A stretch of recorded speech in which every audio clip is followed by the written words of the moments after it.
আমার দিকে তাকান। আল্লাহর ওয়াস্তে মুখ দিয়ে একটা আওয়াজ উচ্চারণ করবেন না, আল্লাহর ওয়াস্তে। চলে যেতে চাইলে চলে যান। আল্লাহর ওয়াস্তে শব্দটা যদি কারো কানে যায়, আল্লাহর নামের ওসিলায় আল্লাহর ওয়াস্তে মুখ দিয়ে আওয়াজ করবেন। আমার দিকে তাকান, আল্লাহর ওয়াস্তে, আল্লাহর ওয়াস্তে। যদি পরিস্থিতি কখনো এমনও হয়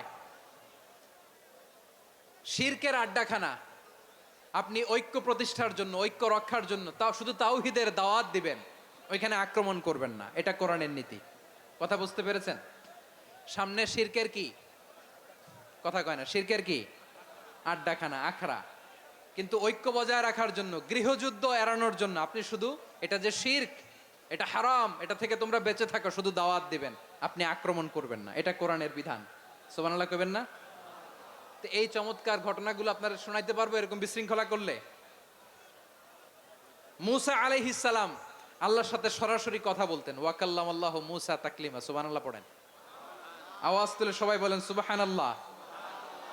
এখন বনি ইসরাইল হচ্ছে পৃথিবীর সবচেয়ে গোয়ার জাতি। তারা বলে, মূসা তুমি যে আল্লাহর সাথে কথা বলো আমরা তো দেখি না, তুমি যে কথা বলো আমরা তো শুনি না, তো কি করতে হবে? বনি ইসরাইল বলে, আমাদের মধ্য থেকে 70 জন নিয়ে যাইতে হবে তুর পাহাড়ে। ওরা আয়সা যদি কয় হয় আমরা শুনছি, তাহলে বিশ্বাস করব। কত বড় ডাকাত দেখছেন বনি ইসরাইল। এদের চেয়ে গোয়ার জাতি নাই। এত গোয়ার তুমি করেছে মুসা আলাইহিস সালামের সাথে।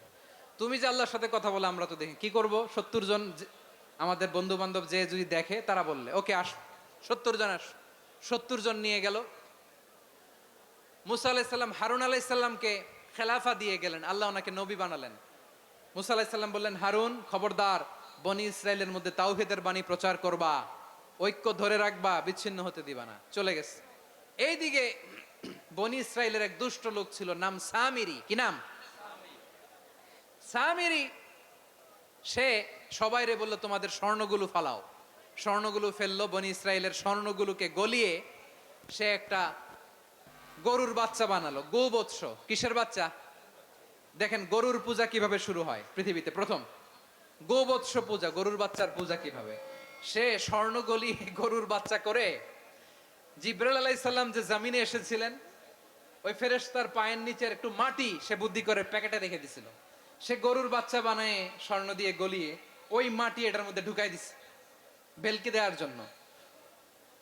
স্বর্ণ দিয়ে বানানো গোবৎস গরুর বাচ্চার গায়ে যখন সেই মাটি ছুঁড়ে দেয়া হলো, এখন বাছুরের ভেতর থেকে ভ্যাঁ ভ্যাঁ আওয়াজ আসতেছে। কি আসতেছে? সবাই তো অবাক। সামিরি বলে, আরে তোমরা যে 70 জন দিয়ে মুসা আলাইহিস সালামরে পাঠাইছো, ওইদিকে এত ঘুরতেছে, আল্লাহরে খুঁজে পায় না, আল্লাহ তো এটার ভিতরে ঢুকছে। নাউজুবিল্লাহ বলবেন না? তোমরা যে 70 জন দিয়ে পাঠাইলা, 70 জন নিয়ে মুসা আলাইহিস সালাম খালি ঘুরতেছে, আল্লাহরে পায় না। পাবে কেমনে? আল্লাহ তো, নাউজুবিল্লাহ, এটার ভিতরে সেজদা দাও। এই সেজদা দিয়ে গেল। আল্লাহর নবী হারুন আলাইহিস সালাম বললেন, খবরদার, এটা সুস্পষ্ট শিরক। আল্লাহ সব গুনাহ মাফ করে, শিরকের গুনাহ মাফ করে না। খবরদার, তোমরা থামো। কে শোনে কার কথা? এই যে যেমন এখন আমরা, আপনারা আমার কথা শুনতেছেন না? শুনতেছেন? হারুন আলাইহিস সালাম বললেন, খবরদার, এই শিরকি কাজে তোমরা সংযুক্ত হয়ো না। তোমাদেরকে কি মনে নাই আমার ভাই মুসা আলাইহিস সালাম কি বলছে? আল্লাহ শিরক মাফ করে না। খবরদার, শিরক করো না, আল্লাহরে ভয় করো। হারুন আলাইহিস সালাম তাদেরকে বুঝালেন, শিরক করো না, আল্লাহরে ভয় করো। শুধু এতটুকুই তিনি বুঝালেন, দাওয়াতি কাজ পালন করলেন, কিন্তু প্রতিরোধ করেন নাই, সশস্ত্র সংগ্রামে লিপ্ত হন নাই, বাধা দেন নাই। কারণ গৃহযুদ্ধ বেঁধে যেতে পারে। উনি ভাবলেন, আমি যদি আমার বাহিনী নিয়ে দাওয়াত দেওয়ার সাথে সাথে প্রতিরোধ করি, আক্রমণ করি, ওরাও আমারে আক্রমণ করবে, ব্লাডশিট হবে, রক্তপাত। এমন অবস্থা হবে বনি ইসরায়েলের মধ্যে, যেটা হয়তো আমার ভাই মুসাও কন্ট্রোল করতে পারবে না। সুবহানাল্লাহ কইবেন না? এক একজন নবীকে আল্লাহ তাআলা কি ইন্টেলেক্ট দিয়ে পাঠিয়েছেন। তিনি ভাবলেন, আমি দাওয়াতি কাজটাই করি, এটা যে হারাম এটা থেকে শুধু বারণ করি, কিন্তু প্রতিরোধ না করি। আমি যদি ঐক্য ধরে রাখতে পারি, বাকিটা আমার ভাই সামলে নেবে। সুবহানাল্লাহ। হারুন আলাইহিস সালাম প্রতিরোধ করলেন না। বনি ইসরায়েলের মধ্যে গৃহযুদ্ধ বেঁধে যাওয়ার আশঙ্কায় প্রতিরোধ করলেন না, আক্রমণ করলেন না, শুধু দাওয়াত দিলেন। ইন দা মিন টাইম মুসা আলাইহিস সালাম আল্লাহর সাথে কথা বলে যখন ফিরে আসলেন, দেখলেন বনি ইসরায়েলের অধিকাংশ লোক মুশরিক হয়ে গেছে। মুশরিক হয়ে গেছে। মুসা আলাইহিস সালাম রেগে গেলেন। রেগে প্রথমে বনি ইসরাইলদেরকে অ্যাটাক না করে ভাইয়ের দাড়ি ধরলেন। হারুন আলাইহিস সালামের দাড়ি আর চুল। মেজাজি নবী ছিলেন। হারুন তুমি কি করলা? তোমারে কি দায়িত্ব দিয়ে গেলাম? তুমি কি করলা? তুমি থাকতে বনি ইসরাইল কেমন করে শিরকের কাজে নিমজ্জিত হয়ে যায়? সাইয়েদনা হারুন আলাইহিস সালাম বললেন, ইন্নী, কোরআন সাক্ষী, কোরআন থেকে কোট করছি, ইন্নী خشيت أن تقول فرقت بين بني إسرائيل ولم ترقب قولي। ও আমার ভাই, আমার দাড়ি ধরবেন না, আমার মারবেন না। আমি ভয় করেছি, আমি ভয় পেয়েছি, না জানি আপনি বলেন তুমি কেন খশিতু আন তাকুলা ফাররাকতা বাইনা বানি ইসরাইল, আপনি এসে আমারে যদি বলেন তুমি কেন ঐক্য ধরে রাখলে না, কেন মারামারি হলো, কেন রক্তপাত হলো, তোমারে কি এই দায়িত্ব আমি দিয়ে দিয়েছিলাম? আমার কথার দিকে কি তুমি ভ্রুক্ষেপ করো নাই? আমি যে বলছি তাওহীদের বাণী প্রচার করবা আর ঐক্য ধরে রাখবা, আমার কথা কি শোনো নাই? আপনি আমারে ধমকাবেন, এই জন্য আমি প্রতিরোধ করি নাই, আক্রমণ করি নাই, গৃহযুদ্ধ আটকানোর জন্য, কিন্তু আমি দাওয়াত দিয়েছি। সুবহানাল্লাহ পড়েন। ঐক্য ধরে রেখেছেন। মুসা আলাইহিস সালাম মুহূর্তেই সামিরীকে আক্রমণ করলেন, অ্যাটাক করলেন, শাস্তি দিলেন। মুহূর্তেই ওই গোবৎস গরুর বাছুরকে ভেঙে চুড়ে মেসাকার করে সাগরের মধ্যে ভাসিয়ে দিলেন। পুরো বনি ইসরাইলকে আবার তাওহীদের উপর প্রতিষ্ঠিত করলেন। পড়েন সুবহানাল্লাহ। এই ঘটনা থেকে শিক্ষা কি? শিক্ষা হচ্ছে আপনি শিরকের আড্ডাখানা দেখলেও বৃহৎ স্বার্থে তাওহীদের দাওয়াত দিবেন, প্রয়োজনে আপনি ঐক্য নষ্ট করবেন না। সুবহানাল্লাহ পড়বেন না? তাহলে ঐক্যের গুরুত্ব বেশি না কম? বলেন, আওয়াজ করে বলেন। ওয়াতাসিমু বিহাবলিল্লাহি জামিআ, আল্লাহর রশিকে আঁকড়ে ধরো।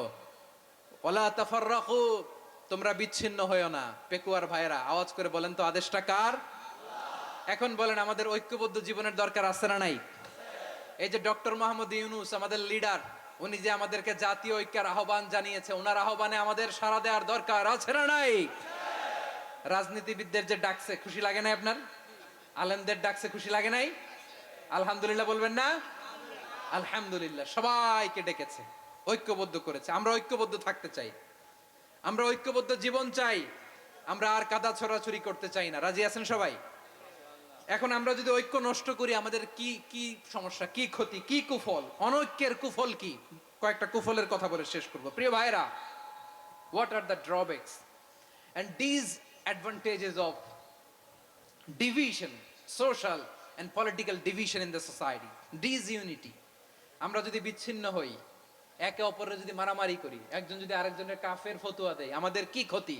শুনবেন? কথা কয় না, শুনবেন? এক নাম্বার ক্ষতি হচ্ছে, আমরা যদি বিচ্ছিন্ন হই, আমাদের শক্তি কমে যাবে, আমাদের পাওয়ার আমরা হারাবো।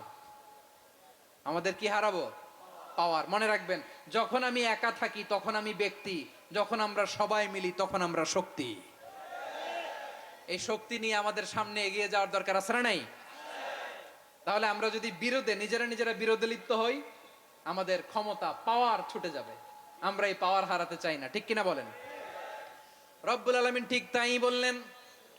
রব্বুল আলামিন বললেন, খবরদার, وَأَطِيعُوا اللَّهَ وَرَسُولَهُ وَلَا تَنَازَعُوا فَتَفْشَلُوا وَتَذْهَبَ رِيحُكُمْ وَاصْبِرُوا إِنَّ اللَّهَ مَعَ الصَّابِرِينَ। আল্লাহর আনুগত্য করো, নবীর আনুগত্য করো, কিন্তু খবরদার নিজেরা বিরোধে লিপ্ত হয়ো না, নিজেরা মারামারি করো না, তাহলে তোমাদের শক্তি কমায় দিবে কে? ফাতাফশালু, তোমরা সাহস হারাবা, ওয়া তাযহাবা রিহুকুম, তোমাদের শক্তি কমে যাবে, পাওয়ার কমে যাবে। তাহলে আমরা যদি নিজেরা মারামারি করি, আমরা নিজেরা যদি বিচ্ছিন্নতায় লিপ্ত হই, আমরা যদি মতানৈক্য করি, তাহলে আমাদের শক্তি কমে যাবে, ঠিক কিনা? আমরা শক্তি কমাবো। আচ্ছা, ছোট্ট একটা বাঁশের কঞ্চি যদি আপনারে দেয়, পায়ের মধ্যে ধাক্কা দিয়ে ভাঙতে পারবেন না? এরকম বাঁশের কঞ্চি যদি 20টা একসাথে জোড়া লাগায় দেয়, ভাঙতে পারবেন? কথা বুঝে নাই মনে হয়। চিকন একটা বাঁশের কঞ্চি দিলে ভাঙা যাবে না? এরকম চিকনই 20টা বাঁশের কঞ্চি একসাথে লাগাই দিলে ভাঙতে পারবেন? কারণ যখন আমি একা থাকি তখন আমি ব্যক্তি, যখন আমরা সবাই মিলি তখন আমরা শক্তি। আমরা যেন শক্তি না হারাই। আমরা বিরোধে লিপ্ত হলে আমাদের শক্তি কমে যাবে। এই হচ্ছে 1 নাম্বার ডিসঅ্যাডভান্টেজ। 2 নাম্বার ডিসঅ্যাডভান্টেজ হচ্ছে, আমরা নিজেরা বিরোধে লিপ্ত হলে অন্যরা আমাদের মাথায় কাঁঠাল ভেঙে খাইতে সুবিধা হয়। কথা বোঝেন নাই? আমরা যদি বিরোধে লিপ্ত হই তাহলে পরাশক্তিগুলোর সুবিধা, তখন আমাদের কাউকে দিতে হবে ট্রানজিট, কাউকে দিতে হবে সেন্ট মার্টিন, কাউকে দিতে হবে দেশের অর্ধেক। চিল্লায় বলো ঠিক কিনা? নিজেরা নিজেদের প্রবলেম সলভ করার ক্যাপাসিটি আমাদের আর থাকবে না। আমরা যদি বিরোধে জড়াই, আমার কলিজার টুকরা পেকুয়ার ভাইরা, আমরা বিরোধ করব না, আমরা বিচ্ছিন্ন হব না। নিজেরা নিজেরা বিরোধে জড়ালে পরাশক্তিগুলো আমাদের মাথায় কাঁঠাল ভেঙে খায়। তখন ভারতের পিছনে দৌড়াতে দৌড়াতে, আমেরিকার পিছনে দৌড়াতে দৌড়াতে আমাদের জুতার তলা ক্ষয় হইয়া যাইবে। নিজেরা নিজেদের প্রবলেম সলভ করা যাবে না। আমরা যদি অন্যের পিছনে না দৌড়াতাম আর এই বিরোধকে থামাতে পারতাম, বাংলাদেশ আজকে যেখানে আছে তার কমপক্ষে 50 গুণ সামনে থাকতো। চিল্লায় বলেন ঠিক কিনা? তাহলে 1 নাম্বার ক্ষতি হচ্ছে আমাদের পাওয়ার লেস হয়ে যায়, আমরা দুর্বল হই যদি আমরা বিরোধ করি। 2 নাম্বার হচ্ছে পরাশক্তিগুলোর সুবিধা নেয়। 3 নাম্বার হচ্ছে আমাদের উন্নয়ন, দেশের উন্নতি, অগ্রগতি এটা স্থবির হয়ে যায়, এটা বাধাগ্রস্ত হয়। প্রিয় ভাইরা, ইউনিটি, ঐক্য হচ্ছে একটা দেশের উন্নয়নের মূল ভিত্তি। 2 জন কইছে ঠিক। এদিকে এখন কয়েকজন কইছে ঠিক। ঐক্য হচ্ছে একটা দেশের, জাতীয় ঐক্য হচ্ছে কোন দেশের উন্নয়ন অগ্রগতির মূল ভিত্তি। ঠিক কিনা বলেন? Unity, unity of a country, এটা হচ্ছে একটা সাস্টেইনেবল ডেভেলপমেন্ট, সোশ্যাল স্ট্যাবিলিটির জন্য এটা অনেক গুরুত্বপূর্ণ। এজন্য বিরোধের কোনো স্থান আমরা দিব না, আমরা ঐক্যবদ্ধ থাকবো ইনশাআল্লাহ। বলেন। আর কখনো কাউরে কাফের বলে গালি দিবেন? তুই জাহান্নামী বলবেন? ঝগড়া লাগলে লাগাই দিবেন? তাহলে কি করবেন? মিলায় দিব। আওয়াজ করে বলেন, কি করব? প্রিয় ভাইরা, এই বিরোধ গত 50 বছর তো আমরা দেখেছি। ধর্মীয় অঙ্গন বলেন, সামাজিক অঙ্গন বলেন, রাজনৈতিক অঙ্গন বলেন, এই বিরোধ আমাদেরকে শেষ করে দিয়েছে। এই 24-এর ছাত্র নাগরিক অভ্যুত্থানের পরেও যদি সেই বিরোধ আমাদেরকে খায়, তাহলে এতগুলো তাজা জেনজির রক্ত বৃথা যাবে। চিল্লায় বলো ঠিক কিনা? আমরা এই রক্তগুলো কি বৃথা দিতে চাই না, বৃথা যেতে দিতে চাই না। আমরা ঐক্যবদ্ধ থাকতে চাই। রাজি আছেন? আমরা আর কাদা ছড়াছড়ি করব না। অনেক হয়েছে আন্না, এবার থামুন। অনেক হয়েছে আন্না। প্রথমেই আমি এদেশের সম্মানিত আলেম সমাজকে বিনয়ের সাথে অনুরোধ করব, আসুন আমরা ঐক্যবদ্ধ হই। আজকের এই পেকুয়ার ঐতিহাসিক তাফসিরুল কোরআনের প্রোগ্রাম থেকে আমি সম্মানিত আমার মাথার তাজ ওলামাদেরকে জাতীয় ঐক্যের আহ্বান জানাই। পেকুয়ার এই ঐতিহাসিক তাফসিরুল কোরআনের প্রোগ্রাম থেকে আমি আমার সম্মানিত রাজনৈতিক ব্যক্তিবর্গদেরকে জাতীয় ঐক্যের আহ্বান জানাই। অনেক হয়েছে আন্না। আধিপত্যবাদকে রুখে দিতে হলে, বাংলাদেশের বিরুদ্ধে যে কোনো ধরনের ষড়যন্ত্রকে রুখে দিতে হলে জাতীয় ঐক্যের কোনো বিকল্প নাই। চিল্লায় বলো ঠিক কিনা?